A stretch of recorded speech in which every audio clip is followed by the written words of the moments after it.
al Día con Hernán Higuera. 6 de la mañana, 45 minutos, 6:45. Está con nosotros Patricio Haro, experto en seguridad y es rector del Instituto de Altos Estudios Nacionales. Vamos a hablar con él sobre esto que continúa pasando a pesar de estar en un conflicto armado interno. Los sicarios los vemos como se pasean por la ciudad de Guayaquil, Durán sobre todo. En Arenillas el fin de semana asesinaron bajo la modalidad de sicariato al alcalde. Y entonces allí es cuando uno se pregunta cómo es que se está dando esta guerra cuando la gente sigue armada.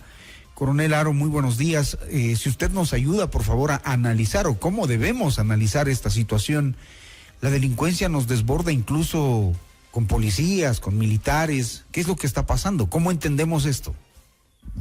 Gracias, Hernán. Buenos días. Un gusto y un privilegio estar en Notimundo al día con usted y con muy gentil. Su gran audiencia. La guerra que vive el Ecuador enfrenta varios grupos organizados que no solamente son los 22 establecidos en el decreto del 9 de enero del año pasado, sino también enfrenta a grupos que se van multiplicando, es decir, a fragmentos que se han dado de los grupos iniciales y que a partir de eso enfrentan a las autoridades del Estado. El Estado no está comprendiendo que esta lucha es una lucha de él como tal. Esta guerra es una guerra que debe librar el Estado ecuatoriano frente a estas organizaciones delictivas que pertenecen al crimen internacional organizado. El Estado no está respondiendo. ¿Se refiere a qué, por ejemplo? ¿La función judicial? ¿A qué? Queda absolutamente claro quien está respondiendo es el Poder Ejecutivo, es decir, el gobierno, con las Fuerzas Armadas y la Policía Nacional, que conformada temporalmente en bloques de seguridad enfrenta al crimen internacional organizado.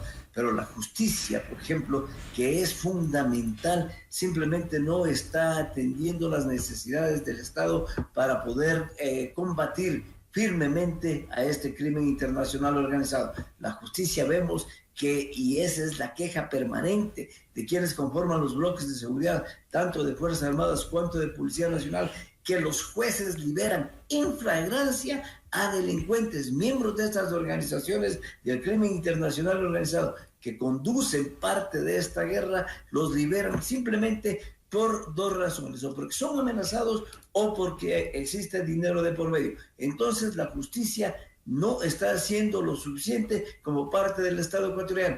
Las otras funciones del Estado tampoco están haciendo lo suficiente. No se está legislando adecuadamente para que exista el marco referencial para que las Fuerzas Armadas puedan actuar. Nosotros ya vemos, por ejemplo, que en el terrible asesinato de los 4 adolescentes, 3 de ellos adolescentes y un niño en Guayaquil, la desaparición forzada y la muerte, simplemente se detiene a los 16 militares que conformaron la patrulla, a sabiendas de que ellos no fueron quienes los asesinaron, a sabiendas de que saben que ellos no cometieron el homicidio. Sin embargo, por la legislación establecida, fueron ellos detenidos. Y desde luego, esa es la situación que vive el país y esa es la situación que nosotros no entendemos. Y también el asesinato del alcalde de Arenillas es simplemente una relación directa con el crimen internacional organizado, por estas dos razones, o por atender o no atender las necesidades del crimen internacional organizado. Y además matiza lo que va a ser el inicio o lo que va a ser esta campaña política, porque al inicio de la misma ya hay un magnicidio. Coronel Haro, parece que tenemos problemas por todos lados, ¿no? La justicia no funciona, la asamblea no legisla adecuadamente, los militares cometen errores crasos por los que deben aclarar su participación en la desaparición de los niños. No estamos diciendo que hayan sido los que asesinaron, que eso diga la justicia, pero hay malos procedimientos. Sí quisiera que aclare eso para que no quede como simplemente los detuvieron, porque hay un procedimiento mal hecho. Y lo otro, ¿por qué no está resultando esta guerra y qué tan cerca estamos de perderla? Bien, los procedimientos realizados en diferentes casos, desde luego, no han sido los mejores, no han sido los adecuados. Hay errores en los procedimientos cometidos por la patrulla de la Fuerza Aérea y también hay errores por los procedimientos cometidos por justicia y por legislatura. Pero, desde luego, esos errores deben ser subsanados y la única forma de subsanar es a través, primero, de la capacitación y el adiestramiento. Las Fuerzas Armadas en el Ecuador fueron las primeras que en su momento fueron capacitadas en el respeto a los derechos humanos.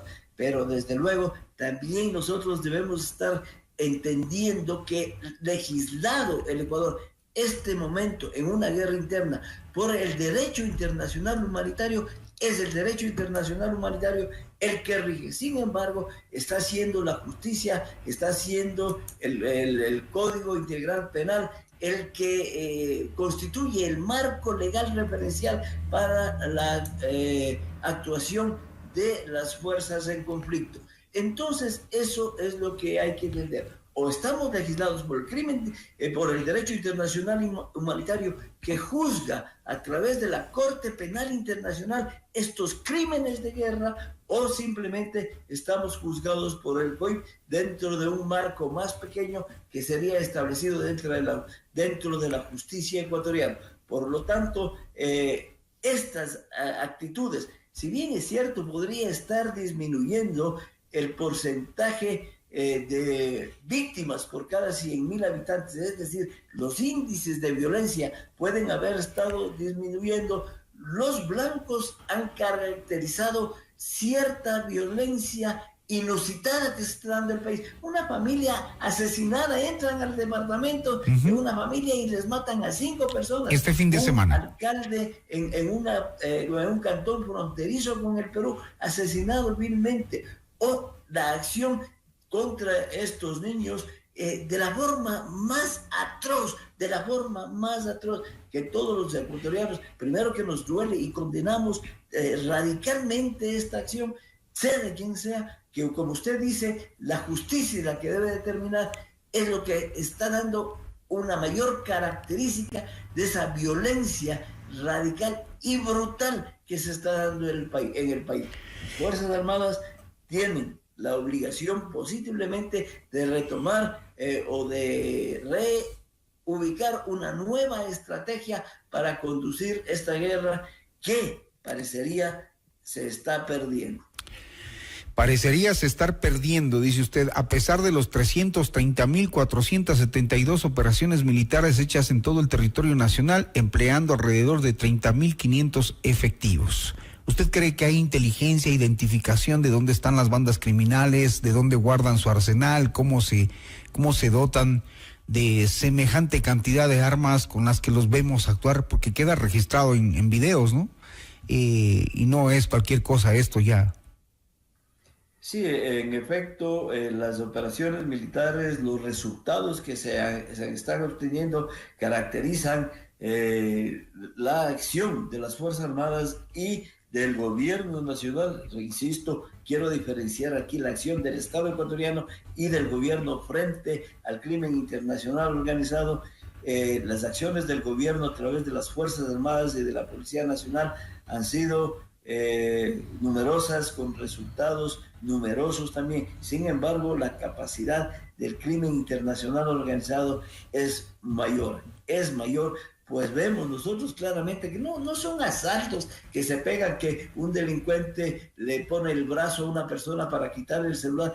Vemos que el sicariato se realiza, los sicariatos se realizan con fusiles de guerra de altísima capacidad y de última generación que no tienen en dotación las Fuerzas Armadas. Entonces el Estado tiene que dotar de mejores recursos, tiene que entregar toda la capacidad de las Fuerzas Armadas para poder enfrentar al crimen internacional organizado. Tiene el crimen que enfrenta, o el enemigo que enfrenta el Estado ecuatoriano, no es un crimen nacional, no es una amenaza propia del Ecuador, es una organización internacional que por lo menos agrupa a 460 organizaciones en el mundo, y todas ellas están involucradas en esta guerra que enfrenta el Estado ecuatoriano. Entonces las capacidades de unos, es decir, del Estado ecuatoriano y de otros, el crimen internacional organizado son diferentes. Desde luego, Coronel, en el balance estratégico, el crimen internacional organizado es el que lleva el mayor peso de el balance realizado entre las fuerzas en conflicto. Coronel, esas mafias no tendrían éxito y estos grupos no tendrían éxito si no tendrían aliados acá en el país, aliados políticos, aliados de poder.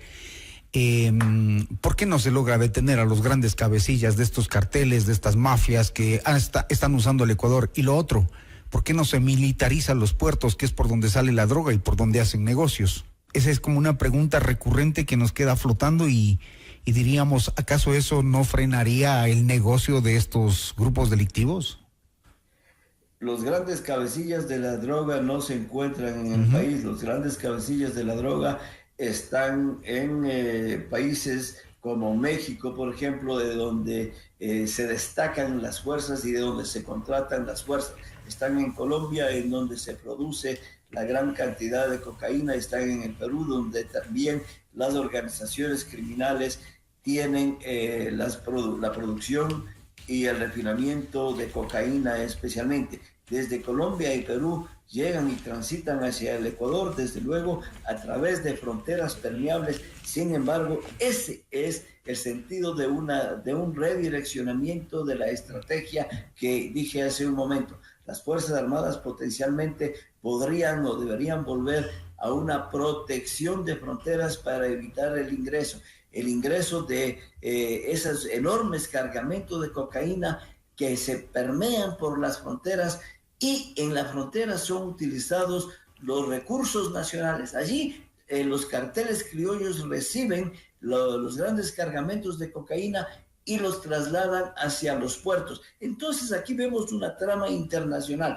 y el Ecuador tiene que cambiar esa estrategia hacia una coalición internacional para enfrentar al enemigo común, que es precisamente el crimen internacional organizado. El Ecuador no puede combatir solo a un enemigo que está conducido desde potencias en el exterior del país, que son motivados por los grandes mercados de consumo y que en países como Colombia y Perú producen esta droga que es traficada a través de rutas internacionales que también afectan a varios países. Entonces el Ecuador debe proponer, y hoy en la campaña electoral debería haber una propuesta en ese sentido, presentar ante el mundo la conformación de una coalición internacional que permita enfrentar a este enemigo común. Muy bien. Entonces, estos dos momentos, quizás un cambio de estrategia hacia la protección de fronteras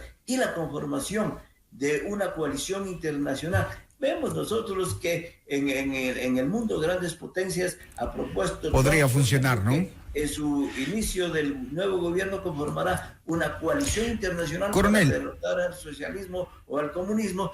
En el Ecuador debemos hacer lo mismo, es decir, tiene esta iniciativa que salir del país, pero vemos que los candidatos a la presidencia de la República están preocupados de otras cosas. De elección popular, lo que dicen es, sí, vamos a disminuir a las Fuerzas Armadas, vamos a bajar el IVA, porque eso no está dando resultado. Entonces, si sucede eso, la cosa sería terrible para el país. El país que de por sí ya es difícil, Coronel Haro. Le agradezco, se nos fue el tiempo. Usted nos ha dejado un poco preocupados al decir que estamos a punto de perder la guerra si algunas cosas no cambian. Y es extremadamente preocupante tomando en cuenta los hechos y los eventos de este último fin de semana. Gracias, Coronel Patricio Haro, muy gentil. A usted, verdad, muchas gracias. Un gusto. 6:58 minutos.